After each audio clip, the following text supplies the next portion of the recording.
Welcome back mga katambalan, mga hot topic and issue pag-usapan natin. Update po tayo kay Alden Richard at kay Catherine Bernardo na kung saan nga po ay bumisita itong si Alden Richard sa Ice Plant. Kasama nga po si Mr. Freeze Ice King na kung saan nga ay sumasahod pa itong si Alden Richard at si Mr. Freeze ng ice doon sa Ice Plant. At matatandaan nga na noon ay pinost ni Alden Richard na si Mr. Freeze ang bago niyang business partner.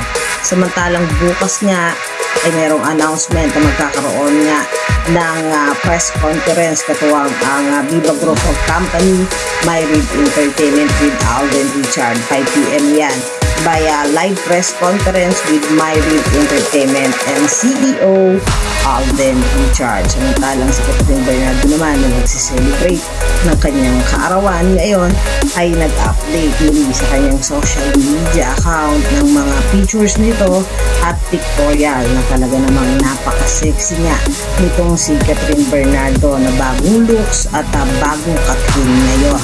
Samantalang si Catherine naman ay dumalaw sa IV clinic na kung saan nga ay nagkaroon nga ito ng treatment at matapos nga ang ginawang treatment kay Catherine Bernardo ay sinupresa naman siya ng IV clinic na kung saan nga ay may pakita nga ito at nasayang masaya naman si Catherine sa sorpresa na ibinigay sa kanya ni Doktora Ivy. Yan yung mga update natin ngayon kay Catherine Bernardo at Alden Richard. Kayo mga katambalan, ano ang masasabi nyo? Mag-comment lang sa comment section at pag-usapan natin.